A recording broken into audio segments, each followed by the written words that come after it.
இனிமே இங்க நான் தான் ரங்கராய சக்திவேல்.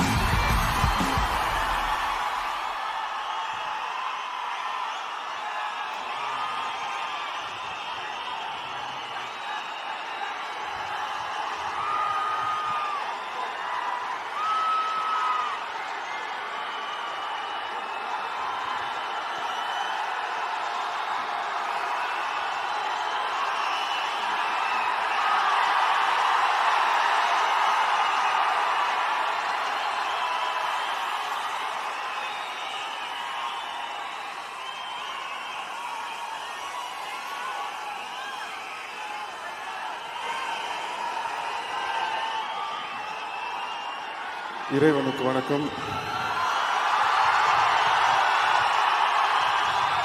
தமிழுக்கும் தமிழ் மண்ணுக்கும் வணக்கம். இங்கே கூடியுள்ள பெரியோர்கள், தாய்மார்கள், என்னுடைய டீம் எல்லாருக்கும் வணக்கம். மற்றும் நான் இங்கே நிற்க காரணமாக இருக்கக்கூடிய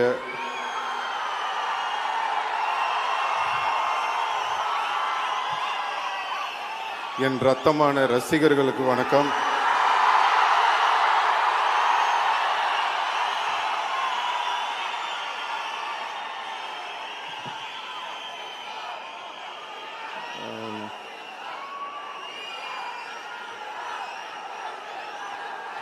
Thank you. நன்றி.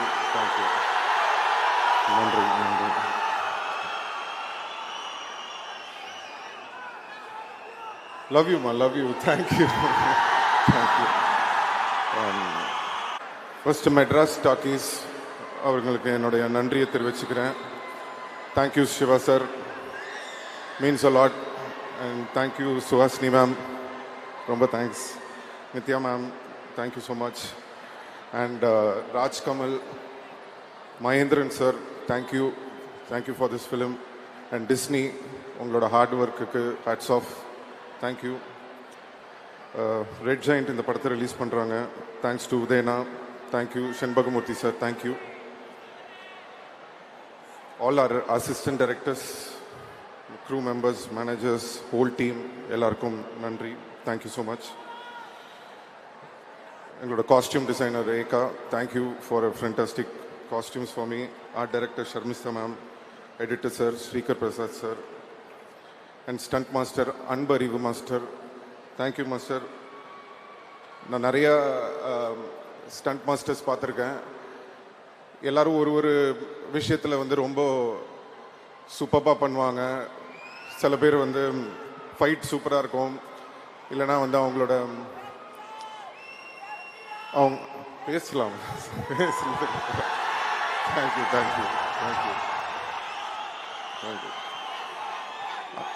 அந்த மாதிரி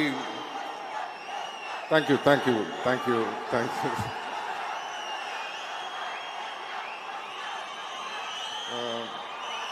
ஸோ எல்லா மாஸ்டர்ஸ்கிட்டையும் ஒரு தனித்தனியாக ஒரு விஷயம் பார்ப்போம். அது எல்லாமே சேர்ந்து ஒரு மாஸ்டர்ஸ் கிட்ட நான் பார்த்தது அன்பறிவு மாஸ்டர் கிட்ட தான். Thank you master. ஃபஸ்ட் டைம் நான் உங்களோட ஒர்க் பண்ணுறேன். ரொம்ப நல்லா இருந்தது எக்ஸ்பீரியன்ஸ். எங்கள் DOP Ravi K sir, thank you so much sir. என்னை மட்டும் அழகாக காட்டல, எல்லாரையுமே அழகாக காட்டியிருக்கீங்க. படம் ரொம்ப இன்டர்நேஷ்னலாக இருக்குன்னு எல்லாரும் சொல்கிறாங்க. அண்டு உங்களோட மேனிஃபெஸ்டேஷன் நினைக்கிறேன், நான் இந்த படம் நடிக்கணும்னு நீங்கள் சொல்லிகிட்டே இருந்தீங்க. So finally that has happen.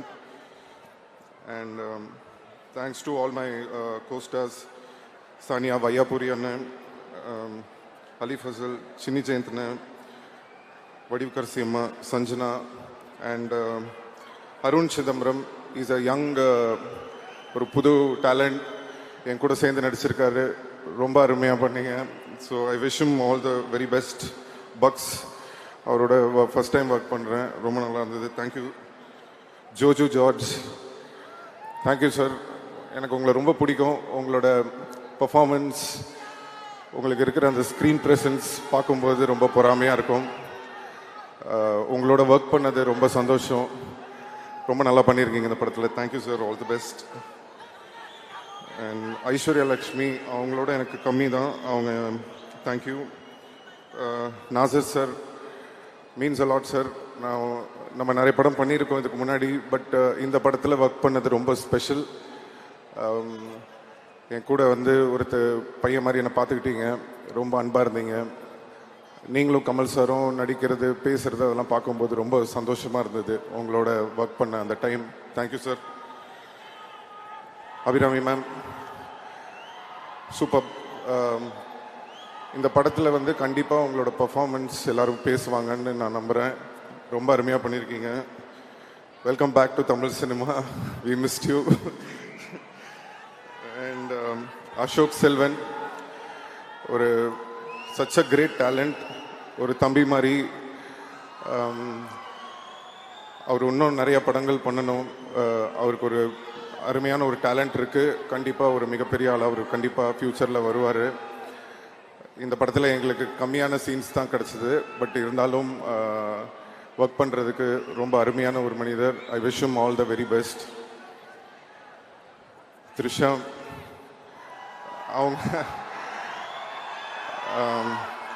அவங்களும் நானும் வினை தாண்டி வருவாயா பண்ணியிருந்தோம்.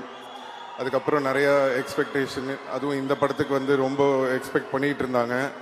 பட் ட்ரெய்லரை பார்த்து நீங்கள்லாம் கொஞ்சம் ஷாக்காக இருப்பீங்கன்னு நினைக்கிறேன். பட் இன்னும் வந்து நிறைய சர்ப்ரைஸ் இருக்குது அவங்க சொன்ன மாதிரி. ஸோ அதை பற்றி நாங்கள் இப்போ பேச முடியாது. படம் வந்ததுக்கப்புறமா நீங்கள் எல்லோரும் பார்ப்பீங்கன்னு நினைக்கிறேன். அண்ட் ரஹ்மான் சார் பற்றி பேசணுன்னா நிறைய பேசிகிட்டே இருக்கலாம். தேங்க்யூம்மா, கொஞ்சம் பேச விட. Love you. வரேன் உங்களுக்கு வரேன். Rahman sir, thank you sir. ஏன்னா சின்ன வயசுலேருந்து உங்களை ரொம்ப தொந்தரவு பண்ணியிருக்கேன். இப்போ வரைக்கும் பண்ணிகிட்ருக்கேன்னு நினைக்கிறேன். ரஹ்மான் சாரோட எனக்கு நிறைய ட்ராவல் இருந்திருக்கு. பட் ரொம்ப ஒரு இம்பார்ட்டண்ட்டான ஒரு மொமெண்ட் எதுனா, ஒரு டைமில் இந்த பீப் சாங்குன்னு ஒரு சாங் வந்தப்போ ரொம்ப அந்த டைமில் வந்து ரொம்ப கஷ்டமான ஒரு டைம், உங்கள் எல்லாருக்குமே தெரியும். அப்படி இருக்கிற ஒரு டைமில் வந்து எனக்காக வந்து அந்த டீசருக்கு வந்து ஒரு டைலாக்ல இருந்தது ஒரு டீசரு. பட் சார் வந்து ஊருக்கு போகாமல் இருந்து, இல்லை நம்ம எதாவது பண்ணணும் அப்படின்னு சொல்லி அவர் போட்டு ஒரு டீசரை ரெடி பண்ணி ரிலீஸ் பண்ண சாங் தான் தள்ளி போகாதே. ஸோ அதை என்றைக்குமே மறக்க மாட்டேன். எனக்காக நிறையா செஞ்சுருக்கீங்க sir. Thank you so much. And first time எங்கள் அப்பா படத்துக்கு அப்புறம் நான் வந்து வெளியில் வந்து ஒரு படத்தில் பாட்டு பாடினேன்னா எனக்கு ஃபஸ்ட்டு சான்ஸ் கொடுத்தது ரஹ்மான் சார் தான். ஸோ அது ஏன் நான் இன்றைக்கி சொல்கிறேன்னா, அவர் என்ன நினச்சி எனக்கு கொடுத்தாருன்னு தெரில. இது வரைக்கும் தமிழ், தெலுங்கு, மலையாளம், கன்னடா தெரியல, ஹிந்தி வரைக்கும் பாடியிருக்கேன். கிட்டத்தட்ட 150 சாங் பாடியிருக்கேன் சார் உங்களால். Thank you so much sir.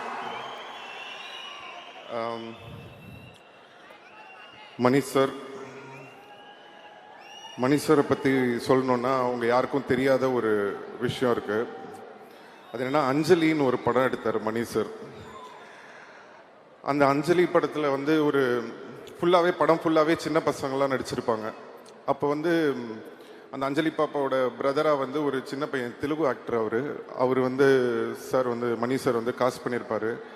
அப்போ நான் அந்த படம் பார்த்துட்டு ஓன்னு அழுவ ஆரம்பிச்சிட்டேன். வீட்டில் எங்கள் அப்பா கிட்ட, ஏன் என்னை மணி சார் இந்த படத்துக்கு கூப்பிடல, நானும் இதே வயசு தானே, நான் இங்கே தானே நடிச்சிட்ருக்கேன், ஏன் அவர் என்னை கூப்பிடல அப்படின்னு சொன்னேன். இல்லைப்பா, அது படத்துக்கு ஏற்ற மாதிரி இருந்திருக்கும், மேபி வேறு ஏதாவது ரீசன் இருந்திருக்கும் அப்படின்னு சொல்லி, நான் சின்ன பையன்றதுனால என்னை ஆறுதல் படுத்தினாங்க.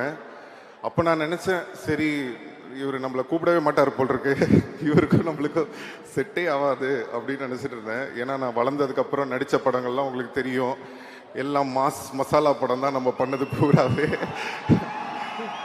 ஸோ அப்படி இருக்கிற ஒரு டைமில் வந்து உங்கள் எல்லாருக்குமே தெரியும், என் மேலே இந்த ரெட் கார்டெலாம் போடுற மாதிரி ஒரு சிச்சுவேஷன் வந்தது. அந்த ஒரு டைமில் வந்து நிறைய ப்ரொடியூசர்ஸ் எல்லாருமே பயந்தாங்க, இவரை வச்சு படம் பண்ணணுமா, எதுக்கு, தேவையா, ஏதாவது பிரச்சனை வந்துட போகுது அப்படின்னு. அந்த நேரத்தில் படம் இல்லை, டைரக்டர்ஸ் யாருமே என்கிட்ட வரல. அப்போது ஒரு ஃபோன் கால் வருது மெட்ராஸ் டாக்கீஸ்லேருந்து, இந்த மாதிரி மணி சார் உங்களை மீட் பண்ணணுன்னு சொல்கிறாரு அப்படின்னு. எனக்கு வந்து உண்மையிலேயே மணி சார் தான் கூப்பிடுறாங்களா, இல்லை இவங்க ஏதாவது நம்மளை கூப்பிட்டு காமெடி பண்ணுறாங்களா அப்படின்னு சொல்லிட்டு எனக்கு ஒரு சின்ன டவுட்டாகவே இருந்தது. போனதுக்கப்புறம் மணி சாரை பார்த்தேன். பார்த்துட்டு சார் கிட்ட கேட்டேன், சார் உண்மையிலேயே நீங்கள் தான் கூப்பிட்டீங்களா இல்லை இவங்களா என்னை கூப்பிட்டுட்டாங்களான்னு. இல்லை இல்லை நான் தான் கூப்பிட்டேன்னு சொன்னார். எனக்கு என்னன்னா அந்த நேரத்தில் யாருமே என்னை வச்சு படம் பண்ணுறதுக்கு எல்லாருமே பயப்படும் போது பயப்படாமல் தைரியமாக இந்த பையனை நம்பி நம்ம இந்த படத்தில் எடுக்கலான்னு ஒரு நம்பிக்கை வச்சு என்னை கூப்பிட்டீங்களா சார், என்னைக்கும் மறக்க மாட்டேன் Mani sir. Thank you so much sir. Chekkachivantha Vaanam மட்டும் இல்லை, எல்லா படமும் ஃபர்ஸ்ட் மணி சார் வந்து என்னை கூப்பிட்டு கதை சொல்லியிருக்காரு. பொன்னியின் செல்வனுக்கும் கூப்பிட்டாரு. ஒரு சில விஷயங்களால் என்னால் பண்ண முடியல. அதுக்கப்புறம் தக் லைஃப்லையும் கூப்பிட்டு ஃபஸ்ட்டு மணி சார் கூப்பிட்டாரு.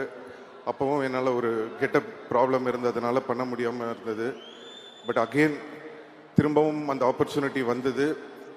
அதுவும் சாதாரணமாக வரல. கமல் சாரோட சேர்ந்து இவ்வளோ பெரிய படத்தில் இந்த ஆப்பர்ச்சுனிட்டி வந்தது. ஸோ இறைவனுக்கு நன்றி தெரிவிச்சுக்கிறேன். அண்ட் மணி சார் வந்து எனக்கு ரொம்ப ஸ்பெஷல். என்னோடய காட்ஃபாதர் மட்டும் இல்லை, எனக்கு ஒரு குரு மாதிரி. Thank you sir. இந்த ஒரு மிகப்பெரிய ஒரு ஆப்பர்ச்சுனிட்டி இந்த படத்தில் இப்படி ஒரு கேரக்டர் கொடுத்ததுக்கு நான் என்றைக்குமே மறக்க மாட்டேன். Thank you so much.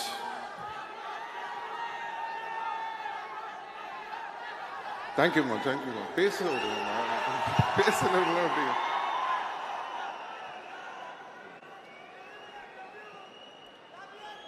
Love you.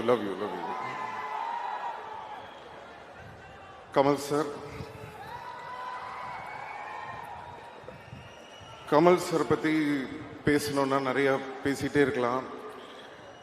But என்னன்னா அவர்கிட்ட கற்றுக்கிறதுக்கு நிறையா இருக்கும் அப்படின்னு நம்ம சொல்லும்போது ஒரு குருவாக நம்ம அவரை பார்க்குறோம். பட் கமல் சார் சொல்கிறாரு, no I am still a student அப்படின்றாரு. ஸ்டூடெண்ட்டாக இருந்தாலும் திறமையான ஸ்டூடெண்ட் கிட்ட, ஒரு பயங்கரமான ஸ்டூடெண்ட் கிட்ட கற்றுக்கிறதுல தப்பே இல்லை சார். நீங்கள் ஸ்டூடெண்ட்டாக இருந்தாலும் நாங்கள் உங்ககிட்ட தான் கற்றுப்போம். இந்த படத்தில் வந்து ஒரு சீன் இருக்குது. மணி சார் கோச்சிக்க மாட்டாருன்னா நான் சொல்கிறேன். ஸோ என்னன்னா நீங்கள் பார்த்துருப்பீங்க, அந்த மழையில் வந்து கொடை பிடிச்சிட்டு அந்த 16 அடி பாஞ்சா அந்த ஒரு சீன் ஷூட் பண்ணிகிட்டு இருக்கோம். அந்த சீன் ஷூட் பண்ணும்போது மணி சார் வந்து என்கிட்ட சொல்கிறாரு, இந்த மாதிரி ஒரு டைலாக் இருக்குது, இது இப்படி பேசிடுங்கன்னு. அது என்னன்னா, நான் வந்து கமல் சார் மாதிரி அவர் வாய்ஸில் அவரை இமிட்டேட் பண்ணி பேசணும். ஸோ எனக்கு என்னன்னா, சரி ஓகே, பட் கமல் சார் பக்கத்தில் இருக்காரு, அவரை வச்சுக்கிட்டு எப்படிடா நம்ம அவரை மாதிரி பேசுறது, இவர் வேற இப்படி சொல்கிறாருன்னு சொல்லிட்டு சரி சார் சொல்லிட்டு டேக்கு போயிட்டாரு சார். போனதுக்கப்புறம் நாங்கள் நின்றுட்டுருக்கேன். ஆக்ஷன் அப்படின்னோன்னா இந்த மாதிரி அப்படின்னு டைலாக் பேசாமல் ஒரு மாதிரி மஃபில்டாக பண்ணிட்டேன். அங்கேருந்து மணி சார் ஏய் சிம்பு அப்படின்ட்டு கத்திட்டு ஓடி வர்றாரு. ஐயோ மாட்டி விட போகிறார் போல் இருக்கு அப்படின்ட்டு இப்படி யோசிச்சுட்டு இருக்கேன். கிட்ட வந்துட்டு ஏன் பேச மாட்டேங்கிற டைலாக்ன்றாரு. சார் இல்லை சார் டப்பிங்கில் பார்த்துக்கலாம் சார், எப்படி சார் கமல் சார் முன்னாடி அவர் மாதிரி அதெல்லாம் இல்லை, நீ பேசுன்னு சொல்லி நேராக போய் கமல் சார் கிட்ட சொல்லிட்டாரு. அவர் வேற என்ன பார்க்குறாரு, சரி என்னடா அது ஒரு முன்னாடி இப்படி பண்ண சொல்கிறாருன்னு. அப்புறம் கமல் சார் வந்து நீங்கள் நம்ப மாட்டீங்க, இப்படி பண்ணுங்கன்னு அவர் எனக்கு சொல்லி கொடுத்தாரு. அதுக்கப்புறம் அந்த மாதிரி பண்ணேன். ஒரு டாஷும் வேணாம் போடா அப்படின்னு சொல்லி அந்த டைலாக் வரும். ஸோ அதை நீங்கள் படத்தில் பார்க்கும்போது ரொம்ப என்ஜாய் பண்ணுவீங்கன்னு நினைக்கிறேன். அண்ட் இன்னொரு ஷார்ட் நீங்கள் பார்த்துருப்பீங்க ட்ரெய்லரில், கமல் சாரோட கழுத்தை நான் பிடிச்சிட்டு இருக்கிற மாதிரி, இந்த பக்கம் கமல் சார் என்னோட கழுத்தை பிடிச்சிட்டு இருக்கிற மாதிரி ஒரு ஷாட்டு. நம்மளுக்கு சாதாரணமாகவே சாரோட நடிக்கணும்னா ஒரு சின்ன டென்ஷன் இருக்கும். இதில் இந்த மாதிரி வேற ஒரு ஷாட் வச்சிட்டாரு மணி சார். ஸோ என்னடா பண்ணுறதுன்னு ஒன்றுமே புரியல. சரி ஓகே பண்ணி தான் ஆகணும் அப்படின்னு சொல்லிட்டு நின்றுட்டுருக்கேன். இப்போ ஃபர்ஸ்ட் டேக் ரெடி ஆகிடுச்சு ஷாட்டுக்கு. கமல் சார் கிட்ட கேட்டு, சார் இந்த மாதிரி இப்படி பிடிப்பேன் ஓகே தானே சார்னா அவர் அதெல்லாம் ஒன்றும் பிரச்சனை இல்லை அப்படின்ட்டாரு. சரி ஓகே ரெடி அப்படின்னு சொல்லிட்டு ஆக்ஷன் அப்படின்ட்டாரு. நான் அப்படி டக்குன்னு அப்படி பிடிக்கிறேன். பிடிக்கும்போது நான் சரி அந்த ஆக்ஷன் அப்படி பண்ணிட்டு லைட்டாக அப்படி வச்சுக்கலான்னு சொல்லிட்டு அப்படி ஆக்டிங் பண்ணி அப்படி நடிக்கிறேன். உடனே மணி சார் கட்ன்றார். ஐயோ என்னடா அது திருப்பி பிரச்சனை பண்ண போல இருக்கு அப்படின்னு சொல்லிட்டு கிட்ட வந்தார். மணி சார் சொல்கிறாரு, Simbu you not holding him properly man, hold him அப்படின்றாரு. சார் நீங்கள் ஜாலியாக சொல்லிட்டு போயிடுறீங்க சார், எப்படி சார் கமல் சார் கருத்தை பிடிச்சி அமுக்கிறது, விளையாடுறீங்களா சார்? இல்லை அது ஸ்க்ரீனில் நல்லா தெரியுது, so you have to do it அப்படின்ட்டாரு. சரி இவர் விடமாட்டார் போல் இருக்கு அப்படின்னு சொல்லிட்டு சரி ஓகே ரெண்டாவது டேக் வரும்போது திருப்பி டக்குன்னு அப்படி பிடிக்கிறேன். இப்போ என்னன்னா கொஞ்சம் எக்ஸ்ட்ராவா ஒரு பவர் கொடுத்து அப்படி லைட்டா அப்படி பிடிச்சி ஃபேஸ்லலாம் இப்படி கொஞ்சம்லாம் பண்றேன் அப்படி எக்ஸ்ட்ரா. சரி பார்த்துட்டு விட்டுருவாரு அப்படின்னு சொல்லிட்டு அப்பவும் விட மாட்டேங்கிறாரு. கட் கட் கட் கட் கட்டுன்றாரு. என்னடா இது திருப்பி கட் கட் கட்டுன்றாரே என்ன நான் இதுன்னு சொல்லிட்டு ஒண்ணுமே புரியல. சரி ஓகே இந்த வாட்டி எனக்கு தெரிஞ்சு போச்சு, இதுக்கு மேல நம்ம வந்து கழுத்தை ஒழுங்கா பிடிக்கலன்னா இவர் நம்ம கழுத்தை பிடிச்சிருவாரு. ஸோ அதனால இந்த டேக்கை பிடிச்சிருவோன்னு சொல்லிட்டு கமல் சார் கிட்ட கூட சார் கொஞ்சம் அப்படி ஃபாஸ்ட்டாக பிடிப்பேன் சார், ஒன்றும் பிரச்சனை இல்லை சார் அப்படின்னா கமல் சார் பரவாயில்ல நீங்கள் பண்ணுங்க அப்படின்ட்டாரு. இப்போ சரி ஓகே ரெடி ஆக்ஷன் அப்படின்ட்டாரு. டப்புன்னு பிடிச்சி அப்படி அப்படிலாம் பண்ணி அப்படி கை அப்படி பிடிச்சிட்டு இருக்கேன். இப்போ என்னன்னா திடீர்னு கமல் சார் பயங்கரமா ரியாக்ஷன் கொடுக்குறாரு. என்னடா இது, ஒருவேளை நம்ம உண்மையிலேயே அமுக்கிட்டோமா, அதனாலதான் சார் இப்படி ரியாக்ட் பண்றாரா இல்ல உண்மையிலே பர்ஃபார்மன்ஸ் தான் பண்றாரான்னு எனக்கு புரியல. அவர் ஒன்னே இப்படி ஏதோ ஒன்று பண்றாரு. எனக்கா ஐயோ இப்ப விட்டோம்னா மணி சார் திருப்பி ஒன் மோர் கேட்பாரு, உண்மையிலே அமுக்கணும்னா கமல் சார் கோச்சுப்பாரு. என்னடா பண்றதுன்னு 1 செகண்ட் ஒண்ணுமே புரியல.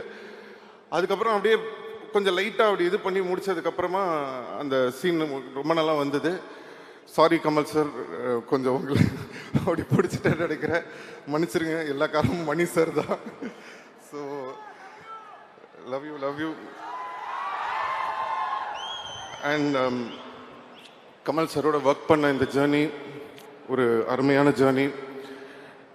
நிறைய கற்றுக்க முடிஞ்சது. பொதுவாக வந்து நான் படங்கள் ஷூட்டிங் போகும்போது புது ஆக்டர்ஸ் இல்லை புதுசான யாராவது வந்திருக்காங்க அப்படின்னா அவங்க வந்து நம்ம கூட டான்ஸ் ஆடும்போதோ இல்லை பெர்ஃபார்ம் பண்ணும்போதோ ஒரு விஷயம் சொல்லுவாங்க, உங்களோட பெர்ஃபார்ம் பண்ணும்போது கொஞ்சம் பயமாக இருக்குது அப்படின்ற மாதிரி, கொஞ்சம் நர்வஸாக இருக்குது அப்படின்ற மாதிரிலாம் சொல்லுவாங்க. அப்போ நான் நினைப்பேன் ஒரு வேளை சும்மா நம்மளுக்காக சொல்கிறாங்க போல் இருக்குது நர்வஸாக இருக்குது அப்படின்லாம்.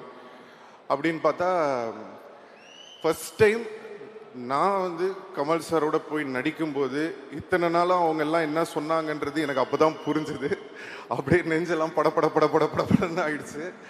பட் அவர் அவ்வளோ அழகாக, அதெல்லாம் ஒன்றும் கவலைப்படாதீங்க, அதெல்லாம் தூக்கி ஓரம் வச்சுட்டு இந்த கேரக்டர் நீங்கள் சூப்பராக பெர்ஃபார்ம் பண்ணோம், உங்களுக்காக இவ்வளோ நல்ல ஒரு கேரக்டர் மணி சார் கொடுத்துருக்காரு, தைரியமாக பண்ணுங்கன்னு சொல்லி ஒரு தன்னம்பிக்கை கொடுத்தாரு. தன்னம்பிக்கை கொடுத்தது மட்டும் இல்லை, நீங்கள் ட்ரெய்லர் பார்த்துருப்பீங்க, அவருக்கு பக்கத்தில் ஈக்குவலாக நடிக்கக்கூடிய ஒரு ஆப்பர்ச்சுனிட்டியும் கொடுத்துருக்காரு. தேங்க்யூ கமல் சார், என்னைக்கு மறக்க மாட்டேன். Thank you so much. இந்த இடத்துல வந்து நான் ஒரு நன்றியை சொல்லணும்னு நினைக்கிறேன். இந்த இடத்துல கொஞ்சம் நான் என்னுடைய தந்தை திரு டி ராஜேந்தர் அவர்களுக்கும் உஷா ராஜேந்தர் அவர்களுக்கும் இங்கே நான் வந்து நன்றி சொல்ல கடமைப்பட்டிருக்கேன். ஏன் அப்படின்னா சின்ன வயசில் எல்லா பசங்களுக்கும் சாக்லேட் வாங்கி கொடுப்பாங்க, வெளில கூட்டு போவாங்க, படத்துக்கு கூட்டு போவாங்க, பீச்சுக்கு கூட்டு போவாங்க, விளையாட சொல்லுவாங்க, இல்லை படிக்க சொல்லுவாங்க. ஆனால் பிறந்ததுலேருந்து எனக்கு நடிக்க சொல்லி கொடுத்து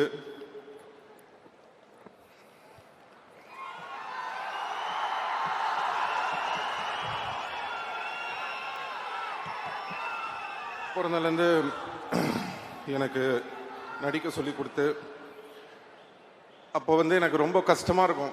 என்னடா இவங்க நம்மளை வந்து ரொம்ப கஷ்டப்படுத்துகிறாங்களே. மற்ற பசங்களாம் வந்து ஜாலியாக இருக்கும்போது நம்ம மட்டும் டெய்லி ஒரு பக்கம் ஷூட்டிங்கு, இன்னொரு பக்கம் ஷூட்டிங்கு,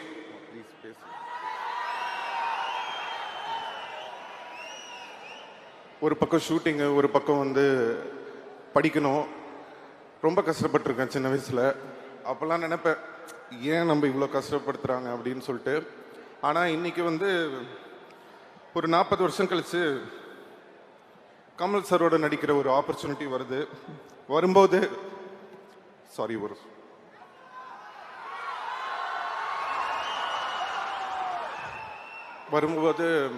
எல்லாரும் சொல்கிறாங்க சிம்பு வந்து சின்ன வயசுலேருந்தே ரொம்ப இந்த சினிமாவில் வந்து அவருக்கு பாடத் தெரியும், ஆடத் தெரியும் எல்லாமே சொல்லும்போது அதுக்கு எல்லாமே காரணம் என்னோட அப்பா அம்மா, அவங்க தான்.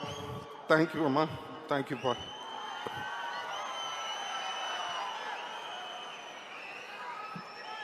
ஸோ இன்னைக்கு வந்து எங்கள் அப்பாவை நான் வர வேணான்னு சொன்னேன் இந்த ஆடியோ லான்ச்சுக்கு. ஏன்னா அவர் எமோஷ்னல் ஆகிடுவார் அப்போ அப்படின்னு நினச்சிட்டு அவரை வர வேணான்னு சொன்னேன். கடைசியில் இப்போ நான் எமோஷ்னல் ஆகிற மாதிரி ஆயிடுச்சு. சாரி.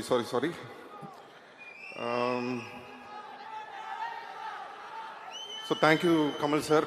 இந்த படத்தில் வந்து பார்த்தீங்கன்னா ஒரு டைலாக் இருக்குது, இனிமே இங்கே நான் தான் ரங்கராய சக்திவேல்னு. அந்த டைலாக் வந்ததுக்கு அப்புறமா சோஷியல் மீடியாவில் எல்லா இடத்துலையும் வந்து நான் ஒரு விஷயம் பார்க்குறேன். கமல் சாருக்கு அப்புறம் இவர் தான் அந்த இடத்த பிடிக்க போகிறாரு, ஸோ கமல் சார் வந்து இவருக்கு அந்த இடத்த வந்து இது பண்ணியிருக்காரு அப்படின்லாம் சொல்கிறீங்க. நான் வந்து ஒன்றே ஒன்று சொல்லணும்னு ஆசைப்பட்றேன். தேவர் மகன் ஒரு படம் இருக்குது.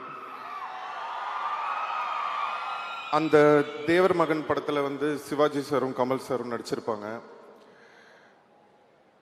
அப்போது சிவாஜி சார் கூட கமல் சார் நடித்ததுனால it doesn't mean Sivaji sir இடத்துல போய் கமல் சார் உட்காந்துக்கிட்டாருன்னு அர்த்தம் கிடையாது. ஃபஸ்ட்டு அதை நம்ம புரிஞ்சுக்கணும். அதோட அர்த்தம் என்னன்னா, சிவாஜி கணேசன் சார் அவர் ஒரு மிகப்பெரிய லெஜண்ட்.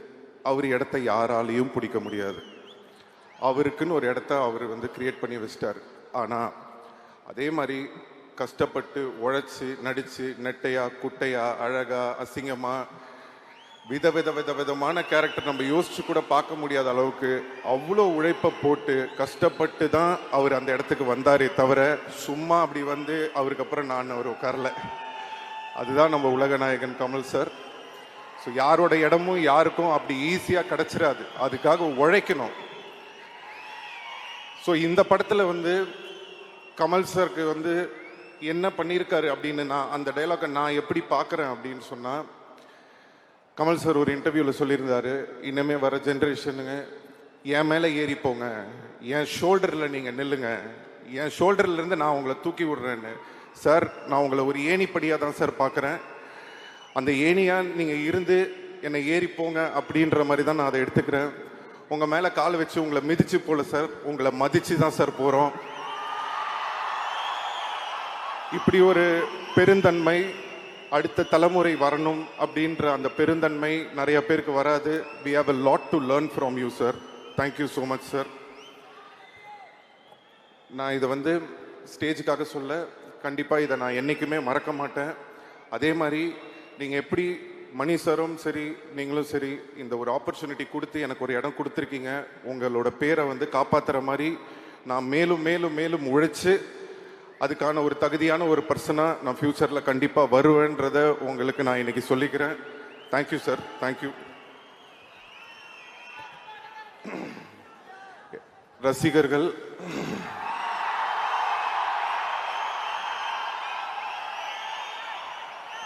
நான் சொல்லியிருந்தேன் உங்களை கண்டிப்பாக பெருமைப்படுத்துகிற மாதிரி இனிமேல் நடந்துப்பேன்னு சொல்லி. அதுக்கான ஒரு ஆரம்பமாக தான் நான் இந்த படத்தை பார்க்குறேன். தக் life will be the beginning. So thank you so much. காலதாமதம் கொஞ்ச நாள் கொஞ்சம் டைம் ஆயிடுச்சு, கவலைப்படாதீங்க. இனிமே காலதாமதம் இல்லாமல் நடக்கணும்னு பார்த்துக்கிறேன். எல்லாரும் கேட்பாங்க, உங்களுக்கு எப்படி சார் இவ்வளோ லாயலான ஃபேன்ஸ் இருக்காங்க அப்படின்னு சொல்லி.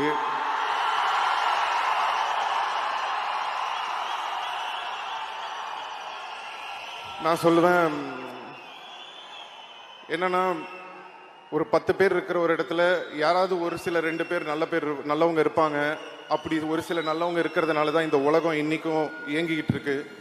அந்த மாதிரி அந்த ஒரு சில நல்லவங்க வந்து என் ரசிகராகவும் இருக்கிற ஒரு ஆப்பர்ச்சுனிட்டி எனக்கு கிடைச்சது.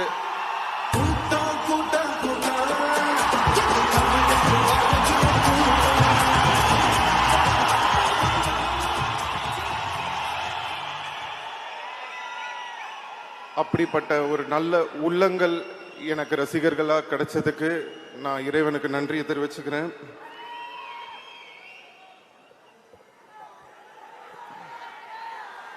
Thank you so much. அண்ட் தக் லைஃப் படத்தை பற்றி நான் பெருசாக பேச வேணான்னு நினைக்கிறேன். கண்டிப்பாக படம் பேசும். ஜூன் 5 ரிலீஸ் ஆகுது. உங்கள் எல்லாருடைய சப்போர்ட்டும் அன்பும் ஆதரவும் இருக்கும்னு நம்புகிறேன். Thank you so much. எல்லாருக்கும்